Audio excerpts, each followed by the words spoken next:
Трагедь со скрипом. Алла Корж.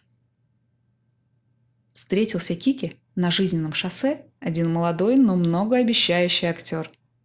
Именно так о нем писали в театральных сводках. И тут бы Кике сразу задать вопрос в зал, скольким многим и чего он обещал. Но Кика обладала сладкой участью быть безрассудной в том, что касалось любовного вертепа. Горели страсти, кипел пожар. Бывало, проведет Кику у подъезда, спрыгнет вниз под лестницу и шепчет: «Обет любви, на мой обет мне дай».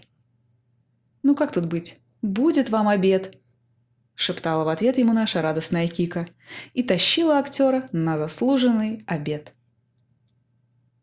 То остановится посреди магазина, куда Кика привела купить ему голубой кашемировый кардиган под цвет глаз, станет на колени и хрипит: «Я бесконечно благодарен вам только за то, что вы существуете. Я проверял себя, это не болезнь, не маниакальная идея, это любовь, которую Богу было угодно за что-то меня вознаградить». Ну как же тут не вознаградить еще и новым золотым телефоном в цвет его сердца? А однажды, когда Кика пару выходных заночевала у него в гостях, он был так мил и заботлив, тихонько молвил: «Люблю. Давно люблю. И крепко люблю. Но не целуй меня больше.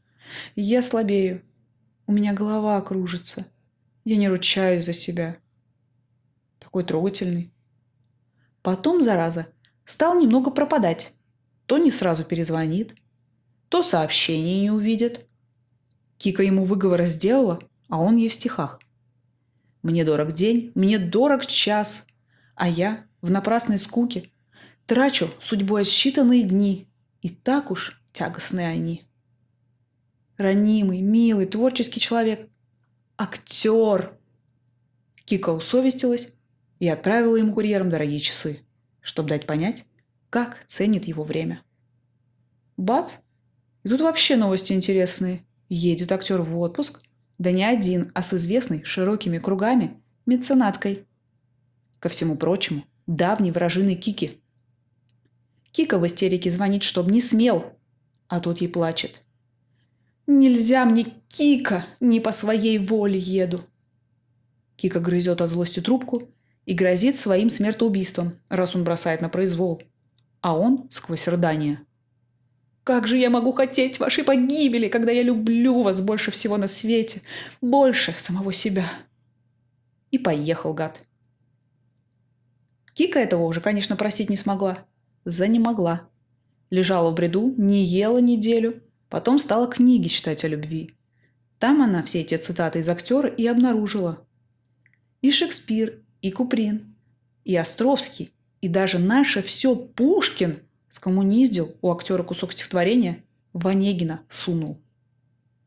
Говорят, потом многообещающий актер таки героически помер. Утонул, гениально играя Муму. На том ему и спасибо. Такая вот трагедия.